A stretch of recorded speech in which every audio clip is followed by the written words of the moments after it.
हुजूर अलैहिस्सलाम फरमाते हैं रमजान शरीफ में करने के 4 काम। नंबर 1, कलिमा तैयबा की कसरत करें, ला इलाहा इल्लल्लाहु मुहम्मदुर रसूलुल्लाह सल्लल्लाहु तआला अलैहि व आलिहि वसल्लम। कलिमा शरीफ पढ़े, कसरत से उठते बैठते चलते फिरते कलिमा शरीफ पढ़े। ये रमजान शरीफ का हुजूर का दिया हुआ वजीफा है, अल्लाह के रसूल अलैहिस्सलाम का दिया हुआ वजीफा है रमजान शरीफ का। नंबर 2, इस्तिगफार की कसरत करें। जो भी इस्तिगफार आपको याद हो, अस्तगफिरुल्लाह अस्तगफिरुल्लाह, यही करते रहे तो भी चलेगा। अस्तगफिरुल्लाह रब्बी मिन कुल्ली ज़ंबि व अतूबु इलैह, ये पढ़े तो भी चलेगा। अस्तगफिरुल्लाह अल्लज़ी ला इलाहा इल्ला हुवल हय्युल क़य्यूम व अतूबु इलैह। जो अल्लाह ने आपको तौफीक दी है, इस्तिगफार की कसरत करें। 2 चीज होगी। तीसरी चीज, अल्लाह से जन्नत मांगे। जब दुआ करें रमजान शरीफ में बार बार दुआ करें, जन्नत मांगे। ये हदीस में है, जन्नत मांगे। और जहन्नम से अल्लाह की पनाह मांगे। मेरा मशवरा उसमें साथ में ऐड कर लें, जब जन्नत मांगे तो अल्लाह से ये कि अल्लाह तेरे महबूब के पड़ोस में जन्नत अता फरमा, तेरे हबीब के साथ जन्नत। इसलिए जैसा देने वाला है वैसी भीख भी मांगना चाहिए, जैसा अता करने वाला है वैसी भीख भी मांग। जब वाद है, करीम है, कोई खजाने में कमी नहीं। ये चीज हो गई। अब 2 चीज और बचती है। नंबर 1, हो सके तो पूरा कुरान खत्म करें। 2, 3, 4 आप करते हैं अल्लाह की तौफीक पे, लेकिन कम से कम एक खत्म कुरान करें, एक कुरान शरीफ इत्मीनान से पढ़े। बल्कि 2, 3, 4 ना भी करें, बल्कि जो 2, 3, 4 करते हैं उनसे मेरी गुजारिश है कि एक ही पढ़ो, इत्मीनान से पढ़ो और तर्जुमा कंजुल ईमान के साथ पढ़ो। एक ही पढ़ो, 1 घंटा लगेगा अगर आप तर्जुमे के साथ एक पारा पढ़ते हो। अगर बगैर तर्जुमे के पढ़ते हो तो आम आदमी को आधा घंटा लगता है, जो रेगुलर पढ़ने वाले उनको 20 से 25 मिनट लगता है। तर्जुमे के साथ पढ़ोगे तो 1 घंटा लगेगा। रमजान शरीफ इबादत का महीना है, पहली शब है, इसलिए मैं आपके सामने ये शेड्यूल पेश कर रहा हूँ। दर्स शुरू करूंगा मुख्तसर में, आज दर्स खत्म करूंगा। मैं समझता हूँ कि दर्स से ज्यादा कीमती ये शेड्यूल आज आपके लिए है कि महीना भर ये आपको काम आएगा इंशाअल्लाह। एक कुरान शरीफ खत्म कर लें, और कम से कम, अच्छा ये भी है कि अगर अल्लाह ना करे ना भी पूरा खत्म हो तो रोजाना जितना भी अल्लाह तौफीक दे, 2 सफ़ा 4 सफ़ा तर्जुमे के साथ उसको रोजाना पढ़ने की कोशिश करें। और आखिरी बात जो है वो रमजान शरीफ से मुताल्लिक, अगर अल्लाह ने आपको नवाजा है तो आप पूरे माल का हिसाब लगाएं और 2.5% ज़कात निकालें, ज़कात जरूर निकालें। मैं कुछ चंदे का ऐलान नहीं कर रहा हूं, रमजान शरीफ का शेड्यूल पेश कर रहा हूं।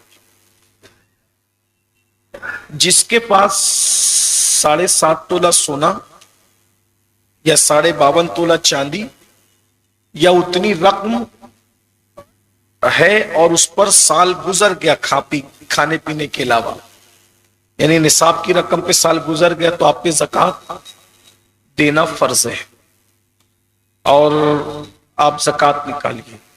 देखिए, हमारा मोबाइल कभी गुम हो जाता है, कभी साइकिल चोरी हो जाती है, कभी बाइक चोरी हो जाती है, कभी पैसे गिर जाते हैं फिर नहीं मिलते हैं, कोई हमारा पैसा लेके भाग जाता है। ये क्यों होता है आपको पता है? हम ज़कात नहीं देते। देखो, मैंने अभी यकीन की बात कही ना आपके सामने, अगर हम ज़कात निकालें तो अल्लाह के रसूल ने गारंटी ली है इस बात पर कि जो अपने पूरे पूरे माल की ज़कात निकाल देता है उसका माल अल्लाह के किले में महफूज हो जाता है, फिर वो चोरी भी नहीं होता, आग भी नहीं लगती, कोई लेके भी नहीं भागता। ज़कात जिस माल की निकल गई है उसको कोई गबन नहीं कर पाया, कोई हड़प नहीं करता। अगर खाया है तो उससे उल्टी करवाएगी कुदरत और वो निकलेगा।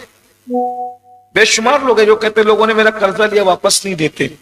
मैंने कहा तूने अल्लाह का जो हक था वो अदा नहीं किया तो तेरा हक चला गया।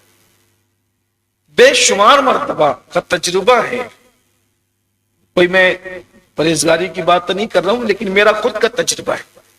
एक जलसे मेरा मोबाइल गुम हो गया, मेरा खुद का मोबाइल गुम हो गया, तो जलसे वाले बड़े परेशान हुए कि भाई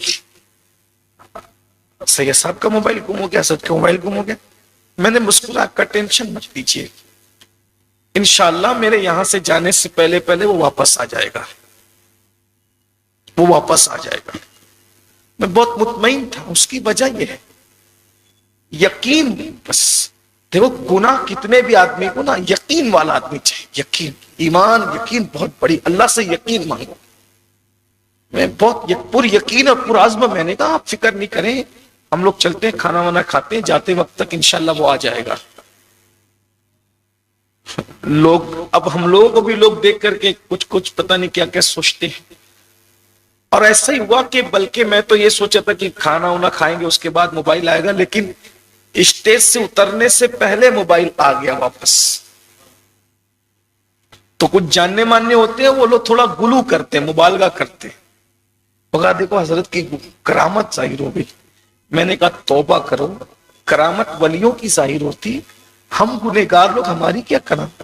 کہا آپ نے بہت یقین سے کہا تھا۔ میں نے کہا حضور کی بات پہ مجھے یقین تھا اور ہے۔ اللہ کے رسول علیہ السلام نے فرمایا کہ جب تم زکوٰۃ نکال دو گے تو تمہارا مال اللہ کے قلعے میں محفوظ ہو جائے گا، نہ وہ چوری ہوگا، نہ آگ لگے گی، نہ اس کو کوئی ہڑپ کرے گا۔ الحمدللہ میں نے پورا حساب لگا کے اس سال کی زکوٰۃ نکالی ہے، میری کوئی چیز اس طرح چوری نہیں جا سکتی، کیونکہ مجھے اپنے نبی پر اعتماد۔ یہ کرامت نہیں ہے، یہ نبی پر اعتماد ہے۔ الحمدللہ، اللہ کا شکر ہے۔ میں آپ سے بھی کہتا ہوں غریبوں کا حق 2.5% نکالو، اس میں چندی چور پنا مت کرو، بخیلی مت کرو۔ 97.5% اپنے لیے رکھنے کا ہے، صرف 2.5% اللہ کی راہ میں دینے کا، وہ بھی نہیں ہم سے ہوتا ہے۔ ایسے ہی جتنا من میں آئے نکال دیا، یہ نہیں، پورا حساب، ایک ایک پائی کا حساب لگا۔ جو زیورات ہے گھر میں اس کا، مال جو ہے اس کا، جو کاروبار کے لیے مال لیا ہے اس کا، سب کا حساب لگا۔ نہیں سمجھ میں آتا کسی اچھے عالم دین کے پاس جو شرعی مسئلہ جانتا ہو، کوئی داعی دین، عالم دین، کوئی مبلغ اسلام، اس کے پاس بیٹھو، مسائل زکوٰۃ کے 10-15 منٹ میں بتا دے گا وہ آپ کو، پوری زکوٰۃ نکالو۔ ایک بات آپ کو بتاؤں، سال بھر اگر تم نے صحیح زکوٰۃ نکال دی، سال بھر پریشانی آئے، میں آپ کے شہر میں رہتا ہوں، آپ کے شہر میں رہتا ہوں، آپ مجھے جو چاہے سزا دیں، زکوٰۃ نکالو، مستحق تک پہنچو، حقدار تک پہنچو، جو واقعی حقدار ہے۔ اب مالیگاؤں کے لوگ زکوٰۃ نکالتے کیا کرتے ہیں؟ زکوٰۃ ہی کو حق رضا کے نام پر دے دیتے ہیں۔ بہت سارے مزدور ایسے ہیں جن پہ زکوٰۃ دینا فرض ہے، تو جس پہ زکوٰۃ دینا فرض ہے اس کو آپ نے زکوٰۃ دی تو زکوٰۃ آپ کی ادا ہی نہیں ہوئی، وہ ضائع ہو گئی۔